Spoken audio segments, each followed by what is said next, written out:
The room. कहानी की शुरुआत में हमें एक कपल को दिखाया जाता है जिसमें लड़के का नाम मैट और लड़की का नाम केट होता है। ये दोनों न्यूयॉर्क अप स्टेट में शिफ्ट होते हैं जहाँ पर ये एक बहुत बड़ा घर लेते हैं। यहाँ चारों तरफ कुछ भी नहीं होता, सिर्फ सन्नाटे के। अब ये घर की सफाई करना शुरू करते हैं और जब ये घर की सफाई कर रहे होते हैं तभी यहाँ पर मैट को एक दरवाजा दिखता है जिसकी चाबी इनके पास नहीं होती। और जब ये घर के पुराने सामान में चाबी ढूंढते हैं तो इन्हें चाबी मिल जाती है। इसके बाद ये दरवाजा खोलने की कोशिश करते हैं और जल्द ही दरवाजा भी खुल जाता है और तभी सारी लाइट्स ब्लिंक होना शुरू हो जाती हैं और घर की लाइट चली जाती है। इन दोनों को कुछ भी समझ में नहीं आता।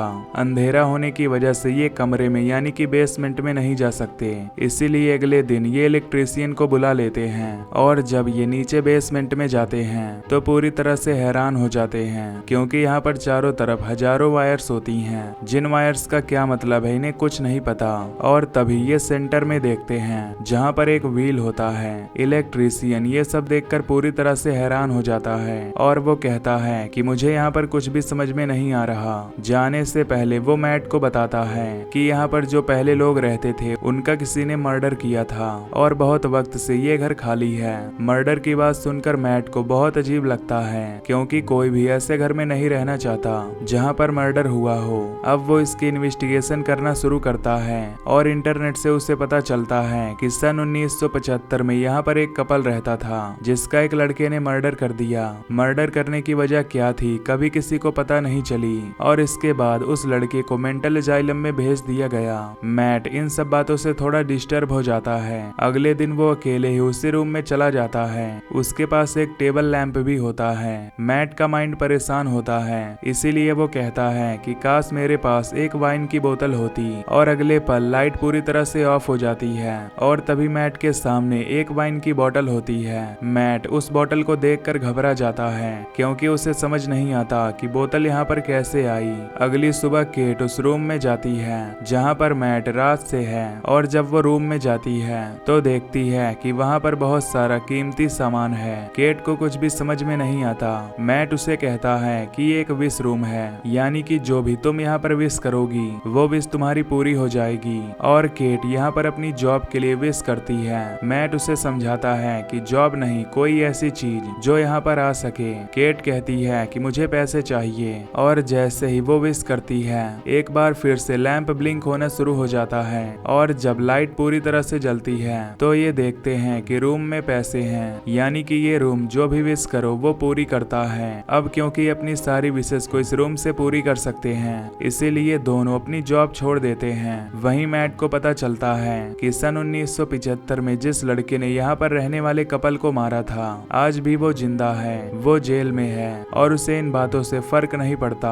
ये दोनों अपनी इच्छाएं पूरी कर रहे होते हैं। ये वो हर चीज की डिमांड करते हैं जो इन्हें चाहिए होती हैं। ये इतना पैसा मांगते हैं कि उसकी दीवार बना देते हैं। एक दिन मैट केट से कहता है कि हम एक बार फिर से बच्चे की प्लानिंग करेंगे, जिस पर केट को गुस्सा आता है क्योंकि पहले भी वो 2 बार प्लानिंग कर चुके हैं लेकिन दोनों बार उसका मिसकैरेज हो गया था, इसीलिए वो ऐसा नहीं चाहती। वो दोबारा से वो पेन, वो दर्द नहीं सहना चाहती। पर उसके दिमाग में एक आइडिया है। वो इस विश को रूम से मांगती है और अगले पल उसके पास एक छोटा सा बच्चा आ जाता है। मैट जब घर पर आता है और बच्चे को देखता है तो समझ जाता है कि रूम से मांगे विश के कारण उसे बच्चा मिला है, जिस पर वो केट को डांटता है और कहता है कि इसका अंजाम क्या हो सकता है, हमें कुछ नहीं पता। वहीं अब मैट उस आदमी से मिलने जाता है जिसने आज से कई साल पहले यहाँ पर रहने वाले कपल को मारा था। और जब उस आदमी को पता चलता है कि मैट उसी घर में रहता है तो वो मैट से कहता है कि जितनी जल्दी हो सके तुम वहाँ से निकल जाओ। इसके बाद मैट अपने घर के लिए निकल पड़ता है। रास्ते में वो अपनी गाड़ी में पेट्रोल भरवाता है और जब वो पैसे निकालने के लिए जेब में हाथ डालता है तो देखता है कि जेब में पैसे नहीं है। उसे कुछ भी समझ में नहीं आता। वो घर वापस आता है और उसके पास जो पैसे होते हैं उन्हें विंडो से बाहर फेंकता है तो वो अपने आप ही हवा में गायब हो जाते हैं। यहाँ पर समझ में आ जाता है कि इस घर की किसी भी चीज को अगर बाहर ले जाओ तो पूरी तरह से राख में मिल जाती है। मैट को इसके पीछे का कारण समझ में नहीं आता, इसीलिए वो रूम की दीवारें तोड़ना शुरू कर देता है लेकिन दीवारों के पीछे वायर्स के अलावा कुछ भी नहीं होता। लेकिन उसे ये पता चलता है कि यहाँ पर जो कुछ हो रहा है वो गलत है। वहीं केट को दिखाया जाता आता है जिसका बच्चा रो रहा है। वो अपने बच्चे को लेकर बाहर जाना चाहती है। मैट उसे बाहर जाने से मना करता है, लेकिन वो उसकी बात नहीं मानती। हालांकि मैट उसे बताना चाहता था, लेकिन वो उसे नहीं बताता। और जब केट बच्चे को लेकर बाहर जाती है तो वो जोर जोर से रोना शुरू कर देता है। उसकी स्किन लाल होना शुरू हो जाती है और अगले पल बच्चे की आवाज शांत हो जाती है और केट की रोने की आवाज आती है। मैट बाहर जाकर उसे अंदर ले आता है, जहां हमें दिखाया जाता है कि मैट का बच्चा जो कि बहुत छोटा था वो 7 साल के लड़के में बदल चुका है, यानी कि उसकी उम्र अपने आप ही बढ़ गई है। यानी कि अगर रूम से मांगी हुई किसी भी चीज को बाहर ले जाया गया तो पूरी तरह से नष्ट हो जाएगी, और अगर किसी जिंदा चीज तो बीतते हुए पल के साथ उसकी उम्र बढ़ेगी और बहुत जल्दी उसकी मौत हो जाएगी। यानी कि इनका बच्चा वो कभी बाहर नहीं जा सकता। केट अपने बच्चे से बहुत ज्यादा प्यार करती है, इसलिए वो दिन भर उसी के साथ रहती है। वो मैट को बिल्कुल भी टाइम नहीं देती, जिससे इन दोनों के बीच में दूरियां बढ़ना शुरू हो जाती हैं। मैट अपने कमरे में रहता है जहाँ की दीवारें ब्लैक एंड व्हाइट हैं, और केट अपने बच्चे के साथ। एक दिन इनका बच्चा दरवाजा खोलकर अपना हाथ बाहर निकालता है। तभी केट आती है और उसका हाथ अंदर खींच लेती है और दरवाजा बंद कर देती है और अपने बेटे को बताती है कि तुम्हारी तबीयत ठीक नहीं है, तुम बाहर नहीं जा सकते।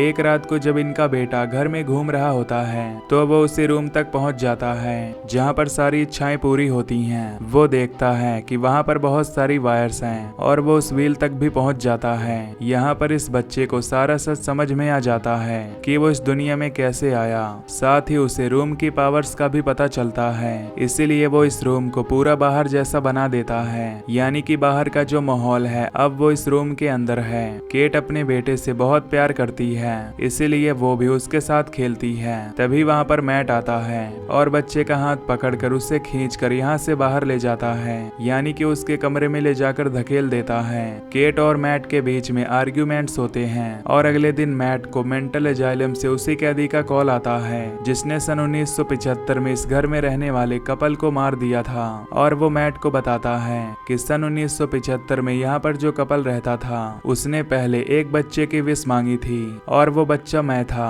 मैं कभी बाहर नहीं जा सकता था और एक दिन रूम ने मुझे बताया कि अगर मुझे बाहर बाकी लोगों की तरह जीना है तो मुझे उन लोगों की जान लेनी होगी जो विश मांग कर मुझे इस दुनिया में लेकर आए हैं, और इसके बाद मैंने उन्हें मार दिया। और अगर तुम्हारे बेटे ने केट को मार दिया तो वो भी आम इंसानों की तरह जी पाएगा। ये सब जानकर मैट पूरी तरह से परेशान हो जाता है और दूसरे फोन पर दिखाया जाता है जहाँ पर केट है जिसने सारी बातें सुन ली हो। ये बातें सुनने के बाद वो गाड़ी लेकर घर से निकल जाती है। उसे एहसास होता है कि उसने बहुत बड़ी गलती की है। वहीं घर में बच्चे को दिखाया जाता है जो अपनी मॉम के लिए यानी केट के लिए बहुत परेशान होता है। ये सब देखकर मैट को बहुत गुस्सा आता है और वो उसे उसकी सच्चाई बता देता है कि हमने तुम्हें विश करके यहाँ पे बुलाया था और अगर तुम घर से बाहर निकले तो तुम्हारी उम्र बढ़ जाएगी, जिसके बाद तुम्हारी मौत हो जाएगी। मैट बच्चे का हाथ पकड़ता है और उसे घर से बाहर ले जाने लगता है क्योंकि वो अपनी पत्नी को नहीं खोना चाहता। लेकिन इससे पहले कि वो घर से उसे बाहर ले जाता उसकी आंखों में देखता है मैट को उस पर दया आ जाती है। बच्चा इन सब बातों से पूरी तरह से सहम गया होता है। मैट उसे एक छोटा सा टाइगर देता है और एक कहानी भी सुनाता है और इसके बाद ये दोनों एक बाप और बेटे की तरह एक साथ सो जाते हैं। केट जब आधी रात को घर आती है तो इन दोनों को एक साथ सोते हुए देखती है, जिससे केट को बहुत खुशी होती है कि मैट ने उस बच्चे को अपना लिया है। इसीलिए मैट के पास जाती है और ये दोनों फिजिकल एक दूसरे के साथ बहुत क्लोज आ जाते हैं। और ठीक उसी वक्त दरवाजे के बाहर से वो बच्चा सब कुछ देख रहा होता है, जिस वजह से उसके दिल में केट के लिए फीलिंग्स आना शुरू हो जाती हैं। अगले दिन ये बच्चा जानबूझकर घर से बाहर जाता है और जब ये घर के अंदर आता है तो ये एक जवान लड़का बन गया होता है। केट और मैट जब ये देखते हैं तो पूरी तरह से हैरान हो जाते हैं। बच्चा जो कि अब जवान हो चुका है वो मैट की तरफ गन तान देता है। इन दोनों के बीच में हाथापाई शुरू हो जाती है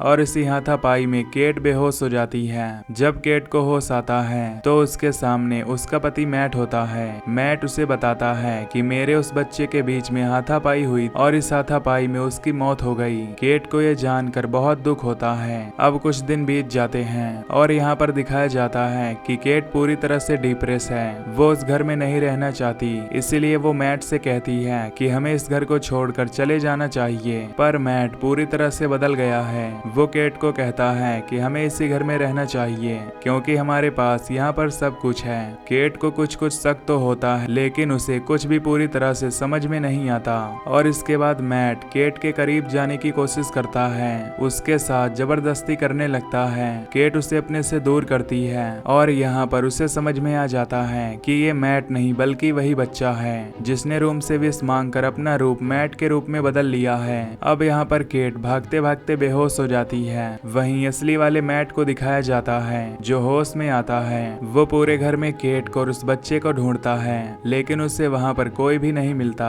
वो देखता है कि दरवाजा भी पूरी तरह से लॉक है। वो किसी तरह से दीवार को तोड़कर वायर्स को हटाकर घर से बाहर निकलता है और तभी वो देखता है कि उसके सामने ठीक एक वैसे ही घर है, यानी कि उस बच्चे ने इस घर की एक कॉपी बना दी होती है और उसी घर के अंदर केट और वो बच्चा है। मैट किसी तरह से घर के अंदर चला जाता है जहाँ पर उसके सामने उसका हम शकल होता है। केट भी पूरी तरह से कंफ्यूज हो जाती है और तभी बच्चे को उसके नाम से बुलाती है जिस पर नकली मैट रिस्पॉन्ड करता है। केट समझ जाती है कि ये वही बच्चा है। वो उसे सीढ़ियों से धक्का देती है और इसके बाद मैट और केट घर से बाहर निकलने लगते हैं और वो बच्चा अपनी शक्तियों से घर के हर रास्ते को बदल देता है जिस वजह से उन्हें बाहर जाने का रास्ता नहीं मिलता। लेकिन किसी तरह से ये दोनों घर के बाहर आ जाते हैं और वो बच्चा भी इनका पीछा करते हुए घर के बाहर आ जाता है। लेकिन सच्चाई तो ये होती है कि ये घर का बाहर का हिस्सा नहीं बल्कि घर के अंदर का हिस्सा है जो पूरी तरह से बाहर की तरह लगता है। केट और मैट अपने असली घर के अंदर आ जाते हैं जहाँ बच्चा उनके सामने होता है। वो मैट के ऊपर हमला करता है लेकिन मैट उसे पकड़कर घर के बाहर कूद जाता है। केट अंदर से दरवाजा बंद कर लेती है, यानी कि अब वो घर के अंदर नहीं आ सकता। बाहर रहने से उसकी उम्र बढ़ना शुरू हो जाती है जिस वजह से उसकी मौत हो जाती है। इस घर में इतना कुछ हो चुका होता है कि अब ये यहाँ पर नहीं रह सकते, इसीलिए दोनों इस घर को छोड़कर चले जाते हैं और इसी के साथ ये मूवी यहीं पर खत्म हो जाती है।